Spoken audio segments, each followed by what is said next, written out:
అరటికాయ ఫ్రైకి అరటికాయని ఇలాగా పొడుగ్గా కట్ చేసి పక్కన పెట్టుకోండి.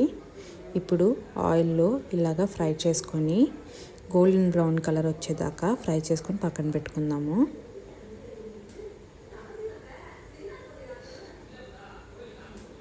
ఇప్పుడు అదే ఆయిల్లో కొంచెం ఆయిల్ తీసేసి కొంచెమే ఆయిల్ పోసుకొని దాంట్లో కొంచెం సోంపు వేసుకొని ఇప్పుడు ఫ్రై చేసుకున్న ముక్కల్ని దాంట్లో వేసేసుకుందాం. ఒకసారి కలిపేసుకొని దీంట్లో మనం టేస్ట్కి కావాల్సినంత సాల్ట్ అండ్ కారం వేసుకొని ఇలా కలుపుకుంటూ ముక్కలన్నిటికీ కారం పట్టేలాగా కలుపుకోవాలి.